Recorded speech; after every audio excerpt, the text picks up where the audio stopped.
Hello my dear students, welcome back. आज के इस वीडियो में हम लोग AKTU के सेकंड सेमेस्टर के स्टूडेंट्स के लिए जिनका बहुत रिक्वेस्ट आ रहा था एंड उनको पहले तो सॉरी क्योंकि ये वीडियो थोड़ा लेट आ रहा है, क्योंकि बीच में एक वीडियो M3 के स्टूडेंट के लिए आ चुका था, है ना। तो इसी वजह से आपका वीडियो थोड़ा सा लेट हो गया है, दो तीन दिन लेट हो गया है, लेकिन हम लोग अभी रेडी हैं। तो M2 का जो सिलेबस है, जिसका कोर्स कोड हमारे पास है KAS203T, ठीक है। तो इसके कोर्स कोड के हिसाब से हम लोग क्वेश्चन करेंगे, ठीक है। हाँ जी, तो आगे यहाँ पे KAS203T, ठीक है।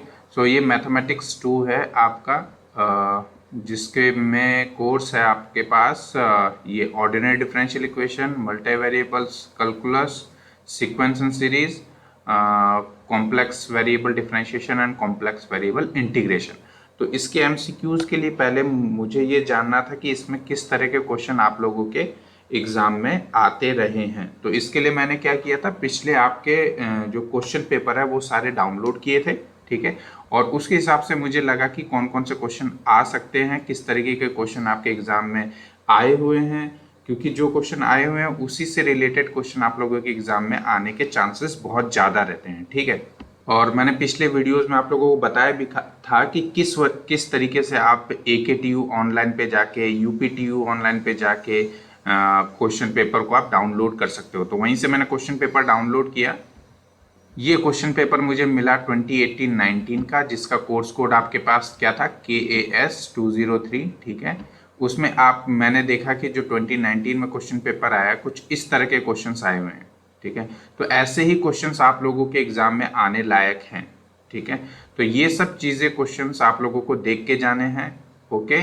नेक्स्ट, ये क्वेश्चन पेपर आपका आया था 2017-18 में, ठीक है। देख रहे हो आप यहाँ पे 2017-18 का क्वेश्चन पेपर है, और इसमें भी आपके पास जो क्वेश्चन है कुछ इस तरीके से आए हुए थे।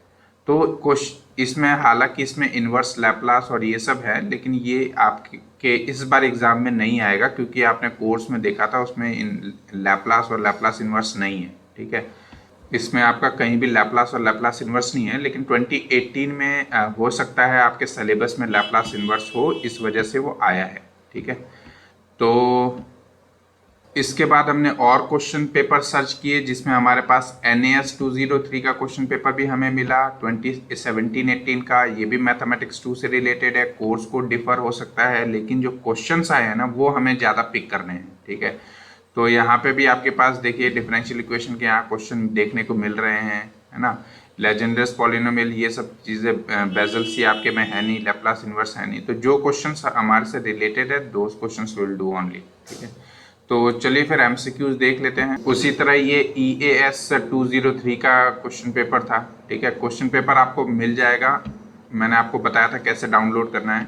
In the same way this is also EAS203। हालांकि आपके में पार्शियल डिफरेंशियल इक्वेशन इस बार नहीं है, आगे सिलेबस में है आपके, लेकिन ये है। देखिए जैसे ये क्वेश्चन है, find the constant term this one, और लैप्लास तो नहीं है इसमें। डिरिचलेट का बहुत ही इंपॉर्टेंट क्वेश्चन है ये, इसके आने के हमेशा ही चांसेस रहते हैं। What is the Dirichlet conditions for Fourier series, ये सब चीज़ें पढ़ के जाना, ये बेसिक्स चीज़ें हैं, ठीक है। तो उसी तरह ये क्वेश्चन हो गया आपके पास। ये क्वेश्चन एक्चुअली ये बेसिक है, तो ये तो आएगा नहीं, ठीक है। इस तरह का क्वेश्चन नहीं आएगा, क्योंकि आपके में थोड़ा सा सेकेंड ऑर्डर के डिफरेंशियल इक्वेशन है एग्जाम में, सॉरी कोर्स में। तो फिर चलो शुरू करते हैं एमसीक्यूज। आपके क्वेश्चन जो हैं आए हुए हैं, पहला क्वेश्चन देख लेते हैं। Particular solution of this differential equation. और एग्जाम्पल शुरू करने से पहले, एमसीक्यू शुरू करने से पहले, I request you to please subscribe the channel, ठीक है, क्योंकि इससे रिलेटेड और क्वेश्चंस आपके पास अभी आने वाले हैं। अभी तो जस्ट कुछ सेलेक्टेड क्वेश्चंस अभी होंगे, उसके बाद एमसीक्यूज आपको वो कराया जाएगा जो आने वाले क्वेश्चन है, मींस आ सकते हैं, मींस पॉसिबल क्वेश्चन। ये वो क्वेश्चन है जो ऑलरेडी आ रखे हैं। अब आगे जो होगा उसमें कौन से क्वेश्चन पॉसिबल आ सकते हैं उसके बारे में डिस्कशन करेंगे, ठीक है। तो please subscribe the channel, okay. अब इसको देख लो, ये बहुत ही अच्छा क्वेश्चन है और इससे रिलेटेड क्वेश्चन आ सकता है, क्योंकि इसमें एक थोड़ा सा ट्रिकी पार्ट है। जैसे इसमें केवल पर्टिकुलर सॉल्यूशन बोला है, कॉम्प्लीमेंट्री फंक्शन नहीं बोला। और ये भी मैं मान के चल रहा हूँ कि आप लोग अगर ये वीडियो देख रहे हो और कुछ दिन बाद आपका एग्ज़ाम है, इसका मतलब थोड़ी सी प्रिपरेशन आपकी ऑलरेडी होगी, है ना। आप ये क्वेश्चन देख रहे हो, इसका मतलब ये है कि आपने थोड़ा तैयारी पहले कर रखा है, तभी ये एमसीक्यूज कर रहे हो, अदरवाइज फिर कैसे हो पाएगा, है ना। सो यहाँ पे आपको इसको कैसे लिख सकते हैं हम, d² + 4y = sin2x। Yes, correct. अब मुझे निकालना है पर्टिकुलर सोल्यूशन, तो पर्टिकुलर सोल्यूशन के लिए yp क्या आ जाएगा आपके पास, sin2x अपॉन d² + 4। सो ध्यान होगा आप लोगों को, जब पर्टिकुलर सॉल्यूशन निकालने time sin ax upon f(d²) अगर इस तरह का होता है तो हम क्या करते हैं, sin ax के लिए हम d² को -a² से रिप्लेस कर देते हैं, ठीक है। अगर ये -a² अगर सपोज ये 0 आ जाता है, इन दैट केस ये क्या आ जाएगा, sin ax upon f(d²) that will what will do, ये जो d² को ना इसको डिफ्रेंशिएट कर देंगे एक बार, और साथ ही साथ न्यूमरेटर में x मल्टीप्लाई कर देंगे, ठीक है। तो x मल्टीप्लाई करने के बाद यहाँ डेनोमिनेटर में आपके पास आ जाएगा f'(-a²), मतलब f(d²) जो f(d) फंक्शन है उसको पहले डिफ्रेंशिएट कर दो, उसके बाद a की प्लेस पे a² की प्लेस पे माइनस, मतलब d² की प्लेस पे -a² सब्सटीट्यूट करना है, ठीक है।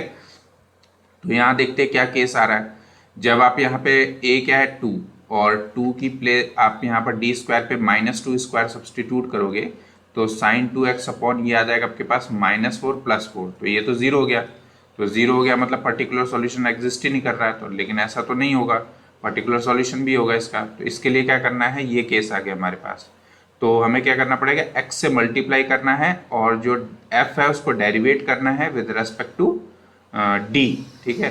तो इस केस में हमारे पास आ जाएगा yp = sin x से मल्टीप्लाई कर देते हैं, देन sin2x अपॉन इसको डिफ्रेंशिएट करते हैं विद रेस्पेक्ट टू d, तो आ जाएगा हमारे पास 2d, ठीक है, क्लियर है। तो अपने पास ये आ गया x/2 dot sin2x upon d। अब d ऑफ x लिखूंगा मैं, तो that is differentiation of x with respect to x, तो ये आ जाएगा 1। लेकिन x/d लिखूंगा, it means we are doing integration of x, so ये आ जाएगा आपके पास x² + 2 + c, ठीक है। तो इंटीग्रेशन इसका मतलब होता है, तो 1/d ऑफ sin2x मतलब इसका इंटीग्रेशन, मतलब x/2 इंटीग्रेशन ऑफ sin2x, ठीक है, dx। तो ये आ जाएगा आपके पास x/2 minus of cos2x upon 2, ठीक है। अगर मैं सही कर रहा हूँ तो यही आंसर आना चाहिए आपका, -x cos2x अपॉन 4, ठीक है, -x cos2x अपॉन 4। तो -x cos2x अपॉन 4 कहाँ है इसमें, इसमें तो ऑप्शन ही नहीं है। आई थिंक ये आपके पास 2x आना चाहिए था, ये आंसर है, ठीक। एक और क्वेश्चन देख लेते हैं, ये क्वेश्चन भी आपके 2019 में आया हुआ है साइमल्टेनियस इक्वेशन में। सो साइमल्टेनियस इक्वेशन को कैसे आप सॉल्व करोगे, dx/dt = 3y है और dy/dt आपके पास 3x है, तो मेरे पास dy/dt की वैल्यू है, यहाँ पर y है, तो एक काम करते हैं इस इक्वेशन को t के रेस्पेक्ट पे वापस से डिफ्रेंशिएट कर देते हैं। जब डिफ्रेंशिएट कर देंगे तो हमारे पास आ जाएगा यहाँ पे x² 3 dy/dx, और इस dy/dx की वैल्यू आपके पास 3x है, तो ये आ जाएगा आपके पास 3x, okay. So it means 9x, इसका मतलब d² x/dt² = 9x। इसका मतलब कैसे लिख सकते हैं हम इसको, d² - 9 × x ऑफ t, है ना। तो ये आपके पास एक डिफरेंशियल इक्वेशन बन गया है जिसमें होमोजीनियस है डिफरेंशियल इक्वेशन। इसमें आपका ऑक्सिलरी इक्वेशन क्या आ जाएगा बताओ, auxiliary equation will be m² - 9 = 0, मतलब m की वैल्यू क्या आ गई, +-3, +-3 आ गई, मीन्स y ऑफ p आपके पास, सॉरी y ऑफ c, एक कॉम्प्लीमेंट्री फंक्शन हुआ ना, सो y ऑफ c मतलब कॉम्प्लीमेंट्री फंक्शन क्या आ जाएगा आपके पास, a मतलब कांस्टेंट e⁻3x, ठीक है, m1, ठीक है, देन प्लस b e⁻−3x मतलब m2, ये m1 m2 की वैल्यू होगी ना, m1 3 हो गया, m2 = -3 आ गया, और ये डिस्टिंक्ट रूट है दोनों, है ना, ऑक्सिलरी इक्वेशन के डिस्टिंक्ट रूट है, तो डिस्टिंक्ट रूट होता है m1 m2 अगर डिस्टिंक्ट है तो आपका जो सॉल्यूशन आ जाएगा y का वो क्या आ जाएगा, c1 e raise to the power m1x plus c2 e raise to the power m2x। ठीक है, और अगर बाय द वे सेम हुआ तो अगर मान लो m1 equal to m2 equal to m हुआ, सेम वैल्यू हुई, तो इन दैट केस y क्या आ जाएगा, c1 plus c2x multiply by E raise to the power mx। ठीक है ना, तो m सेम है दोनों में, तो एक तो सॉल्यूशन आ जाएगा ई रेज टू mx और दूसरा आ जाएगा x into E raise to mx। तो इसमें आपके पास सॉरी y नहीं है, मैं x की वैल्यू निकाल रहा हूँ, तो यहाँ पर x आ जाएगा ये।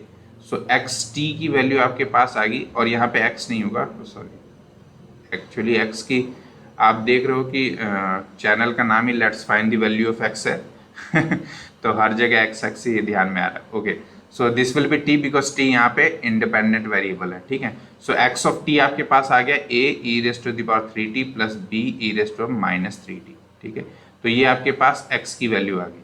ओके, चलो अब y की वैल्यू निकाल। हाँ जी, y की वैल्यू निकालने के लिए आपके पास है ये।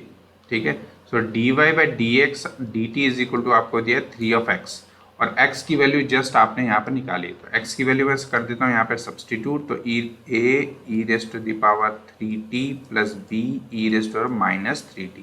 ठीक है, तो एक काम कर सकते हैं हम यहाँ पे क्या कि इंटीग्रेट कर देते हैं, इंटीग्रेट कर देंगे विद रेस्पेक्ट टू t, हमारे पास y की वैल्यू आ जाएगी। y इज इक्वल टू क्या आ जाएगा, 3 कॉमन आ जाएगा a into integration of e raise to the power 3t, इसका मतलब आ जाएगा e raise to power 3t upon 3 plus b e raise to the power minus 3t। The differentiation of this with respect to t it will be e raise to power minus 3t upon minus 3, right.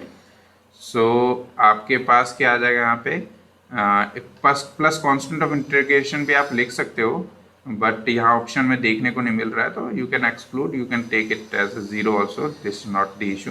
3 से आप multiply कर दोगे तो 3 cancel out हो जाएगा, तो यहाँ पे आ जाएगा आपके पास a e raise to power 3t minus b e raise to the power minus 3t।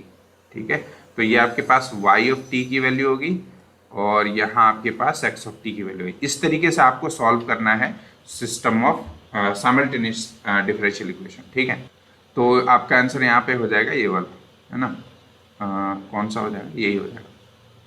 अब ये देखो ज़रा, differential equation whose set of solutions are this, ये भी 2017-18 में आया क्वेश्चन है कि मुझे वो डिफरेंशियल इक्वेशन बताना है इनमें से कौन सा होगा जिसका जो सॉल्यूशन है वो ये तीनों हो। तो अगर आप ध्यान से देखोगे यहाँ पे सॉल्यूशन क्या क्या दिया है, e raise to the power X, ठीक है ना, X into E raise to the power X, X square into E raise to the power X. So e raise to the power X सब में common है, और e raise to power X, X का coefficient क्या है यहाँ पे, auxiliary equation का जो रूट होता है that is m, m is same, मतलब m कितनी टाइम आ रहा है, 1 1 1 3 टाइम आ रहा है, क्योंकि 3 सॉल्यूशन है। साथ ही साथ आप देखो x भी मल्टीप्लाई है, एक्स स्क्वायर भी मल्टीप्लाई है। तो सिंपल सा मीनिंग इसका ये है कि जो इससे ऑक्सिलरी इक्वेशन आपके पास निकलेगी m-1 होल क्यूब, है ना, और इस ऑक्सिलरी इक्वेशन से आपके पास जो डिफरेंशियल इक्वेशन निकलेगा वो आ जाएगा d-1 whole cube y equal to 0। ठीक है, तो ये इक्वेशन कहाँ पर है, ये रहा। ठीक है, तो इस तरीके से आप निकाल सकते हो। इसका सॉल्यूशन क्या आ जाएगा आपके पास, इसका देखो m+1 equal to 0 whole cube, तो m इक्वल टू क्या आ जाएगा, -1 -1 -1। अब 3 टाइम्स -1 यहाँ पर रिपीटेड रूट है ऑक्सिलरी इक्वेशन का, तो इसका जो सॉल्यूशन आएगा आपके पास y कॉम्प्लीमेंट्री फंक्शन, ये आ जाएगा c1 या फिर a जो भी है e raise to the power -x plus c2 x into E raise to minus X plus c3 x square into E raise to the power -x। तो इस केस में ये सॉल्यूशन आना चाहिए। ठीक है, और हमें ये पूछा है तो this will be the answer. This one is also very important question कि पर्टिकुलर इंटीग्रल बताना है मुझे। ये क्वेश्चन आया हुआ है NAS कोर्स कोड में 2017 का क्वेश्चन है। ठीक है, सो इसमें केवल पर्टिकुलर सॉल्यूशन पूछा है, तो पर्टिकुलर सॉल्यूशन क्या आ जाएगा अपने पास, e raise to the power alpha X F double dash of X upon D minus alpha whole square. Okay, हाँ जी, तो फिर इसके बाद क्या आ जाएगा बताओ, मुझे इसका पर्टिकुलर इंटीग्रल निकालना है, तो एक काम कर सकते हैं, हम इसमें शिफ्टिंग प्रॉपर्टी अप्लाई कर सकते हैं। तो e raise to the power A alpha X अगर मैं यहाँ लेता हूँ, ठीक है, so F double dash upon D किससे रिप्लेस हो जाएगा, डी प्लस अल्फा से हो जाएगा, ठीक है ना। मैंने e raise to alpha outside ले लिया, तो e raise to the power alpha, alpha जो है यहाँ पे डी जो है डी प्लस अल्फा से रिप्लेस हो जाएगा, और माइनस अल्फा ऑलरेडी यहाँ पर है, तो ये होल स्क्वायर हो गया, है ना। तो आपके पास क्या आ गया, e raise to the power alpha X dot F double dash of, नीचे क्या आ जाएगा बताओ, डी स्क्वायर आ जाएगा, ठीक है, ये दोनों तो कैंसिल हो जाएगा, डी स्क्वायर हो गया। So D square 1/d² means 2 times integration, है ना। सो 2 बार इसको इंटीग्रेट कर देंगे F double dash of X को, तो एक बार इंटीग्रेट करेंगे तो एफ डैश एक्स बनेगा, दूसरी बार इंटीग्रेट करेंगे तो एफ एक्स बन जाएगा। तो e raise to the power alpha X F X plus constant of integration भी आपके पास आ सकता है यहाँ पे, तो वो यहाँ पे इन्होंने एक्सक्लूड किया हुआ है, तो उस हिसाब से आपका जो आंसर आना चाहिए। वैसे पर्टिकुलर इंटीग्रल में ध्यान रखना, पर्टिकुलर इंटीग्रल में कांस्टेंट ऑफ इंटीग्रेशन नहीं आता है, ठीक है। जो कांस्टेंट आना होता है वो कॉम्प्लीमेंट्री फंक्शन में ऑलरेडी आ चुका होता है, इसी वजह से यहाँ पे हर जगह जीरो है, तो ये भी थोड़ा ध्यान रखना, ठीक है। मैं यूजुअल इंटीग्रेशन कर रहा हूँ, उस बेसिस पे मैंने कांस्टेंट ऑफ इंटीग्रेशन लगाया था, ठीक है। पर्टिकुलर इंटीग्रल में आपका कांस्टेंट ऑफ इंटीग्रेशन नहीं आता है, ठीक। तो इस आपके पास क्या आ जाएगा, E raise to alpha X F of X, तो ये आ जाएगा आपका आंसर। ये क्वेश्चन आया है आपके 2019 में ही, सीक्वेंस एंड सीरीज का जो आपका सेकंड चैप्टर है उससे रिलेटेड है, ये सेकंड यूनिट से। So A N is equal to 2n upon N square plus 1, तो इसको हम आप कंपैरिजन मेथड से क्या कर सकते हो, इसको लिख सकते हो आप n और इसको लिख सकते हो आप N square for large value of n, है ना। n की लार्ज वैल्यू के लिए ये n के इक्वल हो जाएगा, ये n की लार्ज वैल्यू के लिए ये n स्क्वायर के इक्वल हो जाएगा, तो ये 1/n आ रहा है, and it is tends to 0 as n tends to infinity. तो कंपैरिजन मेथड से भी आप कर सकते हो, तो ये आपके पास कन्वर्जेंट आ गया। अगर ऐसे नहीं समझ आ रहा है तो आप n की वैल्यू आप सब्सटीट्यूट कर सकते हो, पहले 10,000 है ना, या 100 इधर सब्सटीट्यूट कर सकते हो, और उसके बाद an करस्पॉन्डिंगली देख लो, an is equal to n 10 substitute करोगे तो 20/101 आ जाएगा, है ना। इसको सब्सटीट्यूट करोगे तो an इज इक्वल टू क्या आ जाएगा, 200 अपॉन यहाँ पे 100 का square means 0 0 0 and here also 1 plus 1, ये आ जाएगा। तो आप देखोगे धीरे धीरे क्या है कि ये क्वांटिटी जो है वो टेंड करेगी जीरो को, क्योंकि ये क्वांटिटी न्यूमरेटर जीरो होता जाएगा और ये होल स्क्वायर 0 0 0 0 1 आएगा, है ना। तो इस हिसाब से आप देखोगे धीरे धीरे स्मॉल क्वांटिटी बनते जा रही है, भी टेंड्स टू जीरो होगा तो कन्वर्जेंट हो जाएगा। इस पे आप रेशो टेस्ट, एलम्बर्ट टेस्ट वो सब भी लगा सकते हो, आगे आने वाले क्वेश्चंस में हम ये सब भी अप्लाई। ये पूछ रहे हैं कि क्या ये भी 2019 में आया हुआ है, क्या ये function F Z is equal to Z cube ये एनालिटिक है या नॉन एनालिटिक है, इसके पास पोल है, इसके पास जीरो है, तो क्या होगा इसका आंसर। तो ऑब्वियसली एनालिटिक मतलब डिफ्रेंशिएशन किसी एक पॉइंट पे और उसके नेबरहुड पे। तो पहले हम डिफ्रेंशिएशन देख लो, इसका हो रहा है क्या, बिल्कुल हो रहा है, 3z², है ना। डिफ्रेंशिएशन हो गया, कहीं इसके सिंगुलरिटी नहीं आ रही है, कोई पॉइंट इसके नेबरहुड z इक्वल टू 0 में या किसी भी पॉइंट पे ऐसा नहीं है जो सिंगुलरिटी आ रही है, तो ये ऑटोमेटिकली क्या हो गया, एनालिटिक हो गया। नॉन एनालिटिक तो नहीं है, पोल तो हो ही नहीं सकता, क्योंकि पोल के लिए आपके पास सिंगुलरिटी होना चाहिए, है ना। तो यहाँ पर आप अगर इस तरह का होता है z³ तो आपके पास 100% पोल होता, pole at z equal to 0, और पोल का ऑर्डर कितना था 3, ठीक है। लेकिन ये तो फिर ये भी नहीं हुआ, पोल नहीं है, function F Z is equal to z³ है ना। देन 0 ऑफ ऑर्डर 2 नहीं, F Z equal to 0 substitute करोगे तो z³ इक्वल टू 0 आएगा, तो z इक्वल टू कितने टाइम्स आया है, 3 टाइम्स रिपीट हो रहा है, तो इसका z का जो ऑर्डर हुआ 0 का ऑर्डर वो 3 हुआ, ना कि 2, ठीक है। अगर इस z² होता इक्वल टू 0 तब ये ऑप्शन आपका सही था। क्लियर है। ये क्वेश्चन भी आपके आया हुआ है एग्जाम में 2019 में, है ना। तो क्या है ये 0 to 1 plus I X square plus I Y D Z, ठीक है। अच्छा डी जेड क्या होता है भाई, z इज इक्वल टू क्या लिख सकते हैं हम, x प्लस आई वाई, है ना, ठीक है। कॉम्प्लेक्स नंबर इस तरीके से लिख सकते हैं, so what will be D Z equal to D X plus I D Y, correct. और यहाँ पे आप देखो हमें जो पाथ दिया है वो दिया है y is equal to X, तो यहाँ से आपके पास dy इज इक्वल टू क्या आ जाएगा, dx आ जाएगा। तो यहाँ पे मैं सब्सटीट्यूट कर देता हूँ, dx plus I D X आ जाएगी, ठीक है। तो dx कॉमन ले लेते हैं तो हमारे पास dz आ जाएगा 1 plus I D x, correct है। तो आपके पास ये चीज़ आ गई, क्लियर, ओके। सो और y इक्वल टू वाई की प्लेस पे आपको x सब्सटीट्यूट करना है, ठीक है। तो ये कंप्लीट इक्वेशन जो है, अगर y की प्लेस पे आप x सब्सटीट्यूट करोगे तो ये बन जाएगा आई स्क्वायर प्लस आई एक्स। तो ये कंप्लीट जो इंटीग्रेंड है और साथ ही साथ लिमिट जो है वो टोटली चेंज किस में हो जाएगी, x में, है ना। dz भी dx की में आ गया और x square plus I Y जो है ये भी x square plus I x आ गया। सो तो मैं इंटीग्रेशन लिमिट ले लेता हूँ 0 to 1, क्योंकि x की वैल्यू 0 to 1 वेरी कर रही है ना। और x square plus I x, ठीक है, और dz की वैल्यू आ गई है 1 प्लस आई डी एक्स, ठीक है। तो आपके पास क्या आ जाएगा बताओ, 1 प्लस आई बाहर ही ले लेता हूँ, इसमें तो x है नहीं, तो यहाँ पे आ जाएगा आपके पास x square plus I x D x. अब इसको कर देते हैं हम इंटीग्रेशन कर देंगे तो आ जाएगा x cube by 3 plus I X square by 2, है ना, एंड देन 0 to 1। अब 0 सब्सटीट्यूट करेंगे तो 0 ही आएगा टर्म कम्प्लीटली।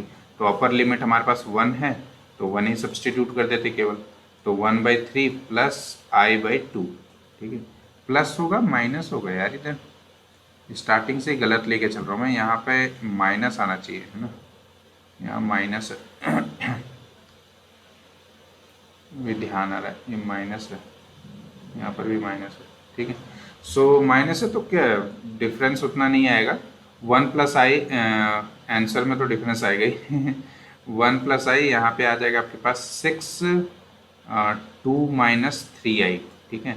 सो जब इसको आप मल्टीप्लिकेशन करोगे 1 प्लस आई के साथ तो आ जाएगा 2 minus 3i plus 2i plus 2i and then plus 3, है ना, अपॉन 6। तो ये आपके पास आ गया 5 माइनस आई अपॉन 6। तो 5 माइनस आई अपॉन 6, 5 माइनस आई अपॉन 6, ये आंसर सही है, ठीक है। और अगर यहाँ पे प्लस होता ना, अगर प्लस होता तो आपका जो आंसर आता वो शायद ये आता, ये वाला, ठीक है। करके देख लेना, प्लस माइनस से कोई डिफरेंस नहीं होता, प्रोसेस पता होना चाहिए कि कैसे कर। नो ये क्वेश्चन पूछा गया है 2018 में, 2017-18 में कि सॉल्यूशन, इसका कंप्लीट सॉल्यूशन पूछा है। तो इसका कंप्लीट सॉल्यूशन क्या आएगा, complementary function plus particular integral, दोनों का सम। तो पहले मुझे कॉम्प्लीमेंट्री फंक्शन निकालना पड़ेगा, फिर पर्टिकुलर इंटीग्रल निकालना पड़ेगा। तो कॉम्प्लीमेंट्री फंक्शन के लिए RHS 0 कर देंगे, मतलब होमोजीनियस पार्ट ले लेंगे तो, और इसको ऑक्सिलरी इक्वेशन लिखेंगे तो आ जाएगा m+1 whole cube equal to 0, m equal to क्या आ जाएगा -1 ये ऑलरेडी मैं आप लोगों को बताया था कि ये इसके लिए कॉम्प्लीमेंट्री फंक्शन क्या आ जाएगा, a e raise to the power a plus, ऐसे लिख सकते हो आप, a plus b x plus c x square multiply by e raise to the power -x, ठीक है। तो ये तो आ गया आपके पास कॉम्प्लीमेंट्री फंक्शन। अच्छा, तो अब पर्टिकुलर इंटीग्रल क्या आएगा, पर्टिकुलर इंटीग्रल आ जाएगा आपके पास 2 e raise to the power -x upon d plus 1 whole cube. तो यहाँ पे हम क्या करेंगे, हम f ऑफ, अगर e raise to the power ax है अपॉन f ऑफ d है, तो हम क्या करते हैं, e raise to ax upon d को a से रिप्लेस कर देते हैं, राइट, याद होगा आपको। तो यहाँ पर अगर f ऑफ a 0 आ जाए, सपोज अगर f ऑफ 0 आ जाए तो वही सेम प्रोसेस जो हमने sin x में किया था, तो क्या करेंगे, हम x से मल्टीप्लाई कर देंगे e raise to ax upon f dash of a ले लेंगे, ठीक है। और अगर अब f डैश ऑफ a भी 0 आता है तो x स्क्वायर हो जाएगा, डबल डैश आ जाएगा, है ना। f डबल डैश 0 आ जाता है तो फिर x cube f triple dash हो जाएगा, and it will goes on, okay. तो यहाँ पे क्या केस हो रहा है देखो, 2 multiply by e raise to the power -x, यहाँ पे a की वैल्यू क्या है -1। अब यहाँ पे d की प्लेस पे a सब्सटीट्यूट करेंगे तो मतलब -1 सब्सटीट्यूट करेंगे तो -1 प्लस +1 दैट विल बी 0। तो क्या करना पड़ेगा, x मल्टीप्लाई करना पड़ेगा, है ना। x मल्टीप्लाई करेंगे और इसको डिफ्रेंशिएट करेंगे तो हमारे पास आ जाएगा 3d प्लस 1 होल स्क्वायर। अब अगेन आप अगर -1 सब्सटीट्यूट करोगे तो अगेन 0 आएगा, तो 2/3 डॉट x, अब x एक और x डालेंगे मतलब x स्क्वायर हो जाएगा e⁻⁻x अपॉन d+1 और मल्टीप्लाई बाई 2, ठीक है, ये 2 कैंसिल हो जाएगा। तो अब वापस से a इक्वल टू -1 डालेंगे तो अगेन इट विल बी 0, है ना। तो फिर इस केस में आपके पास आ जाएगा yp, 2 तो कैंसिल हो गया, x³ आ जाएगा, है ना, x³ e⁻⁻x अपॉन ये आ गया 3, और इसको डिफ्रेंशिएट करेंगे विद रेस्पेक्ट टू d तो ये आ जाएगा 1। तो फाइनली yp क्या आ जाएगा आपके पास, x³ e⁻⁻x अपॉन 3।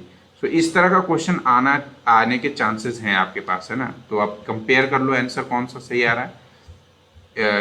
ये तो है ही नहीं क्योंकि पावर में यहाँ पर x है, ये भी नहीं है ना। इसमें ये हो सकता है e⁻⁻x, x into e⁻⁻x, x² into minus, ये तो सही है, x³ e⁻⁻x/3, ये सही है, ठीक है। ऑलरेडी 25 मिनट हो गया है, ये लास्ट क्वेश्चन करते हैं, इसके बाद नेक्स्ट वीडियो में क्वेश्चन करेंगे। ये भी 2019 है, 2019 का क्वेश्चन पेपर है, क्वेश्चन पेपर में से एक क्वेश्चन लिया गया है। रेसिड्यू निकालना है आपका, तो रेसिड्यू किसी चीज़ का कैसे निकालते हैं, रेसिड्यू एट किस पे निकालना है, z इक्वल टू 0 पे। तो z इक्वल टू अगर a पे निकालना है मुझे f ऑफ z में, तो क्या करना पड़ता है, limit z tends to a, z minus a multiply by f of z, ये लिखते हैं ना हम। तो यहाँ पे क्या आ जाएगा, residue at z tends to 0 f of z, ये आ जाएगा आपके पास limit z tends to 0 z minus 0 that is z f z, okay. तो limit z tends to 0 z multiply by F Z is cos z upon z plus 5, okay. So z it tends to 0 कर दो, substitute कर देते हैं, तो हम sorry यहाँ पे पहले z कैंसिल हो जाएगा, सब्सटीट्यूट करेंगे तो कॉस 0 अपॉन 0 प्लस 5 मतलब 1 अपॉन 5, ठीक है, कॉस 0 1 हो गया and then 0 plus 5 is 5, so 1 upon 5 is the residue. अगर रेसिड्यू की बजाय अगर इसने पूछा होता what is the integration of this F Z D Z, ठीक है ना, ओवर द क्लोज्ड इंटरवल जो भी है, मान लो closed interval z modulus of z less than 1 बोलता, ठीक है, या इक्वल टू 1 लिखा होता, तो z इक्वल टू 5 तो सिमिलरिटी होगा नहीं क्योंकि वो इस रेंज में आ नहीं रहा, 0 होगा ओनली, है ना। तो उस केस में क्या आ जाता है, 2πi multiply by residue at z equal to 0, तो z इक्वल टू 0 1/5 है, तो in that case 2/5 times of πi answer आ जाता है ना। अगर इसी क्वेश्चन को मैं रेसिड्यू के बजाय इंटीग्रल लगा देता और z ये आपके पास जो रीजन है modulus of z equal to 1 कर देता तो ये आ जाता, ठीक। तो फिर एंड करते हैं, फिर आज का सेशन ऑलरेडी बहुत लेंथी मेथड हो गया है, मेथड बोल रहा हूँ, लेंथी वीडियो हो गया ये। तो आगे आने वाले क्वेश्चंस मैं आप लोगों को दिखा दे रहा हूँ जो करना है हमें, ये भी 2019 में आया है, फूरियर से रिलेटेड क्वेश्चन है।